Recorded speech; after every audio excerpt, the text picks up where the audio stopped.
You also said reimagining the trigger. Can you talk about that? So reimagining the trigger is a little bit what we talked about before in terms of the 10-minute rule. It's reimagining that conversation with yourself. It's noting the sensation. So in the back of my book, there's a distraction tracker because what psychologists tell us that by simply noting that sensation, if you can identify the preceding emotion before you become distracted. So I checked email because I was anxious about what's coming into my workplace. I'm stressed because of XYZ, whatever it might be. If you can just write it down, okay, it turns out that's a step to give us greater agency and control over those emotions. So there's a bunch of techniques that I describe in the book around how we can reimagine the trigger through some of these methods. What are some common triggers that people listening might experience? A lot of people know they're spending too much time on, say, social media, but they don't know why all the time. And that's kind of natural, right? Like these days, it's so easy to grab that device. And it's not always the device. It could be shopping or drinking or sex or whatever it is to distract you.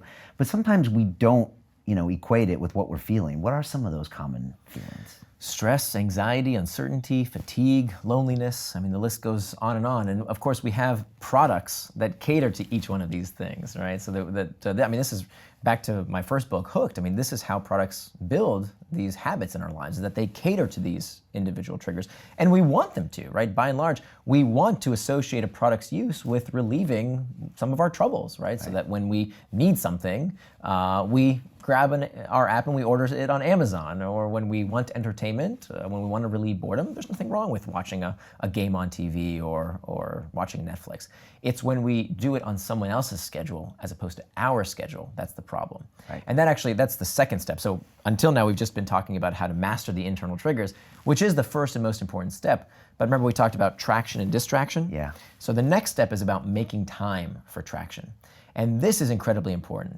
This step is really about the fact that if you don't plan your day, something or someone is going to plan it for you. That if you think about how much time we spend protecting our stuff, right? We buy alarm systems for our cars, we have security systems for our homes, we put our money in vaults to protect our things.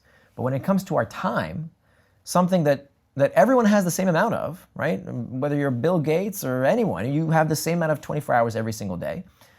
Sure, come on over, take as much of it as you want.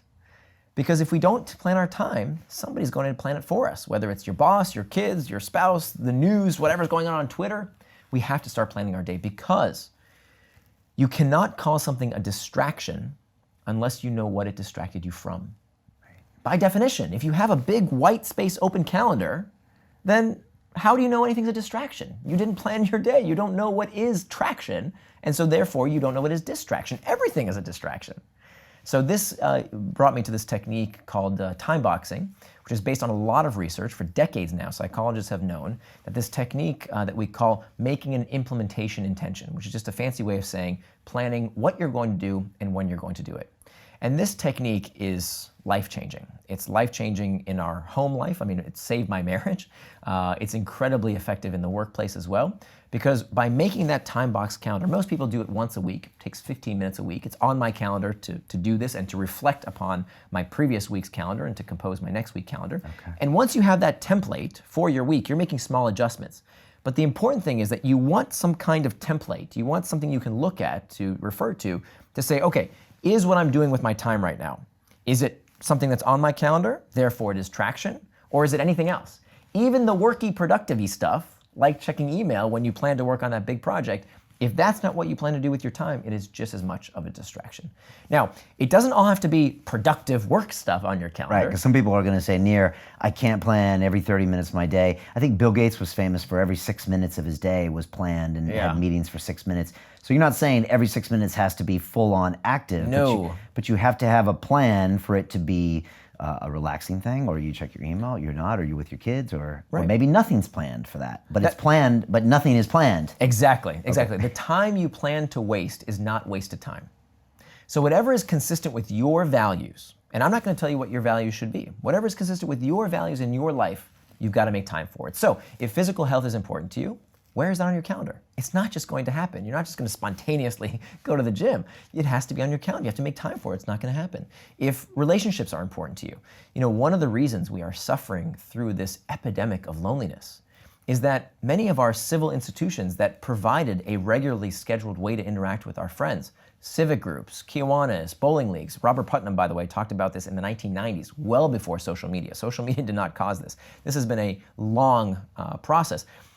Spurred on by the secularization of the West. Many people don't go to church like they used to, so they don't have that regular place on their calendar to interact with friends. Yeah. Now, I'm not saying people have to go join a religious group per se, but I do think if interacting with people you love is important to you in your life, you have got to put that time in your calendar. We have to stop telling each other, yeah, let's get coffee someday. No, if your friends are important to you, that has to have a place on your calendar as well. And we can describe some various techniques to do that. And then, of course, when it comes to our workplace, so many of us are reacting all day long. Between emails and Slack channels and meeting, we're just constantly reacting. Where's the time for reflection? Right? We have succumbed, we have given up the time we spend on things that are important, and instead all we do is the stuff that seems urgent in the moment. But without focusing on the strategic stuff, time to think, time to focus, how do we plan our futures? We can't. We need that in our day. So that has to be planned for as well. And then what we're doing is we're synchronizing our calendars. So it's not good enough just to put that time on your calendar. What we also have to do is to sit down with the stakeholders in our life. So we sit down with our boss and we say, hey, look, boss, here's my calendar for the week. Here's all the priorities you gave me. Here's the stuff I couldn't fit in. What should I reprioritize? And this is incredibly important because managers today, they're so scared of micromanaging people that they don't ask them to try this technique. And so what they do is they just throw tasks to their employees, right? I want you to do this, I want you to do this. So that's all output, but they don't consider the input. If I went to a baker and I said, okay, I need 100 loaves of bread. He'll say, no problem. Where's the flour? Where's the yeast? Where's the sugar? Where's the salt? I need the input in order to make the output. But when it comes to knowledge workers who work in an office, managers just throw over tasks without considering the one input, which is our time. And so this schedule sync with our boss, with our domestic partners, so with my wife, we do this weekly. And this saved my marriage.